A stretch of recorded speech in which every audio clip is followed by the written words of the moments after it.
বিহু নৃত্যৰ পিছত এবাৰ ঝুমুৰ নৃত্যক বিশ্ব ৰেকৰ্ডৰ বাবে অহা ২৬ ফেব্ৰুৱাৰীত অসম চৰকাৰে গুৱাহাটীত প্ৰদৰ্শনৰ ব্যৱস্থা কৰিছে। এই লৈ ৰাজ্যজুৰি প্ৰস্তুতি আৰম্ভ হৈছে। আজিৰে পৰা সমষ্টিভিত্তিক প্ৰশিক্ষণ আৰম্ভ হৈছে। তেজপুৰৰ নেহেৰু ময়দানত আজিৰে পৰা ৩-দিনীয়া কাৰ্যসূচীৰে ঝুমুৰ নৃত্যৰ প্ৰশিক্ষণ আৰম্ভ হৈছে। অভিজ্ঞ প্ৰশিক্ষকৰ দ্বাৰা তেজপুৰ নেহেৰু ময়দানত ৫১২ গৰাকী ঝুমুৰ শিল্পীক প্ৰশিক্ষণ দিয়া হয়। News desk report NDS news.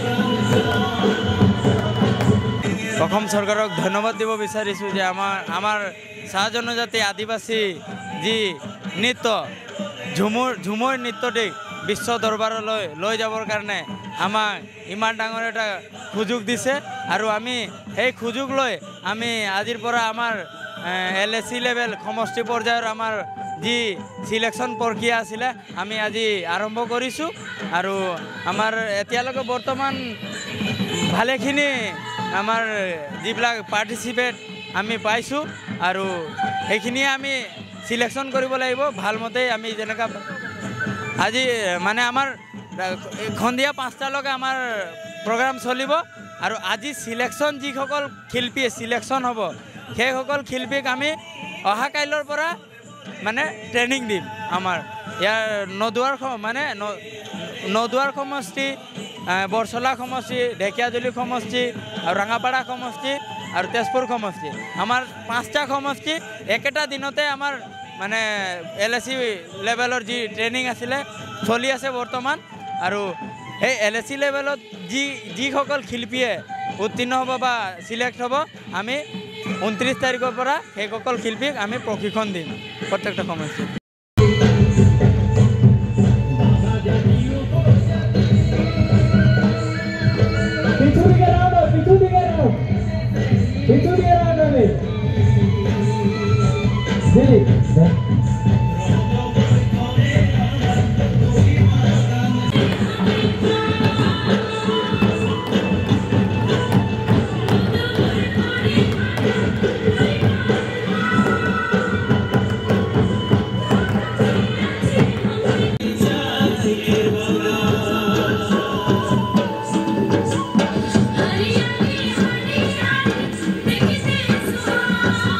Música que la